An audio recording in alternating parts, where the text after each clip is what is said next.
Know more about your world. eNCA.com. I want to take you through some of the testimony in the last few minutes, and let's start off with the Kempton Park incident. And we know this has to do with the charges of discharging a firearm recklessly. This was the incident round about the Vaal. You'll remember that Oscar Pistorius went to the Vaal Dam with Darren Fresco and Sam Taylor. We understand Darren Fresco was driving. We know he was stopped for 2 infringements. Let's talk about the second infringement, because that was what was largely focused upon in the testimony of both Fresco and Samantha Taylor, who is Oscar Pistorius' former girlfriend. Now, they were pulled over a second time near Grasmere for speeding. That is understood by all parties. Oscar Pistorius then says he got out of the car to diffuse the situation because police were agitated since Darren Fresco had been driving so fast. He says he removed his gun so as not to agitate police further. He did not want to approach the police with a firearm on his person. But the officer then walked around, found the gun in the car, asked who it was, removed a magazine from it and 1 round, which was 1 bullet, which was in the chamber. It fell out somewhere into the car, and then began the search to find it. Oscar Pistorius admitting he was rather upset about this. He got angry. He says the cop he was speaking to, who had done all of this, just ejected the magazine and the bullet from the chamber, was rather aggressive towards him.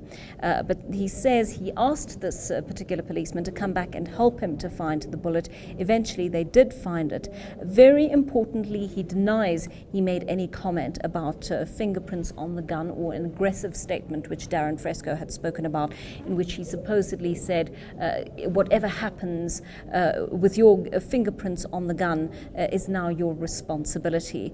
He then says, very importantly, that he did not shoot out of the sunroof of that car while Darren Fresco was driving, which of course does not cohere with the testimony of Fresco and Samantha Taylor in that regard. Let's move on to the Tasha's incident, and this was another charge of discharging a firearm in a public place. During lunch at Tasha's restaurant in Melrose Arch, Oscar Pistorius admits he asked to see Fresco's gun. He wanted to see if there was an attachment for a flashlight, apparently. That was when the shot went off. He says he feared someone may have got hurt, but he was very relieved that it hadn't happened. But interestingly, he says he was angry that Fresco had handed him a gun with a bullet in the chamber. He handed it back to Fresco and asked him what would have happened if someone got hurt. Now, according to Pistorius, he felt both he and Fresco were to blame, as Fresco had handed him the gun, the loaded gun, and he said he had foolishly agreed to, asked to look at it. Fresco, he claims, offered to take the blame.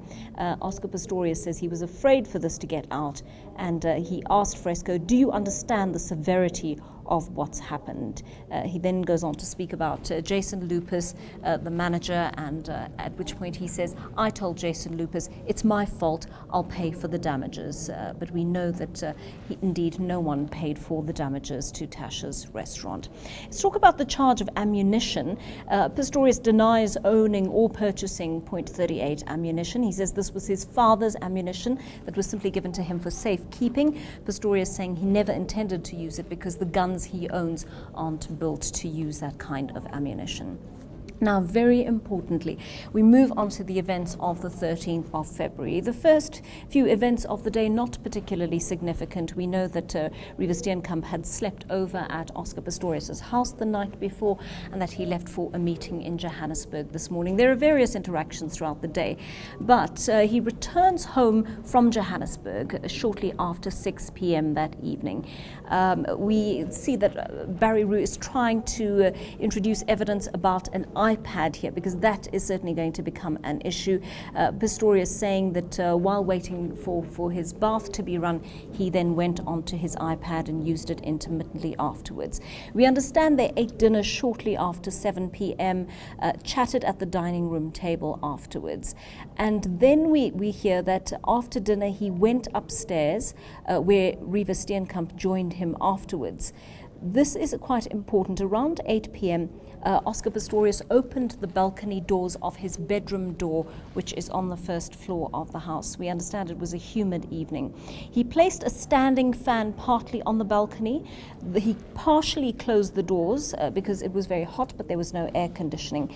And he goes on to say he drew the blinds and curtains. Now, we understand the blinds are behind the curtains, and he had special blackouts put on those curtains because he sometimes sleeps during the day. So he says if the curtains are drawn, the room is pitch black even during the day. Only a small amount of light was coming in above the standing fan. And when Reeva Steenkamp came in, he says he locked the bedroom door, put the cricket bat under the handle because the lock mechanism to the door was not very strong, and he wanted to secure the door with the cricket bat. That night, we understand, he lay in bed with the television on, texted his cousin Graham Binge, spoke to him for about 30 minutes. Reeva did some yoga, and then he brushed his teeth with her. Interestingly, he put the gun around the corner in a pedestal type piece of furniture under the bed. We then understand he got in on the left side of the bed because of a shoulder injury, and he's been at pains to say that he would usually have slept on the right side of the bed, but ever since the shoulder injury from a few weeks before, he had taken to sleeping intermittently on the left side of the bed. Reeva Steenkamp then offered to bring in the fans and close the doors while he fell asleep. When we look at the alarm system, we understand that there were no door monitors, but the outside sensors are battery operated. And we understand his house was being painted around about that time. All the sensors removed from the outside, and there were problems with the alarm. Let's go back to court now, where proceedings have resumed.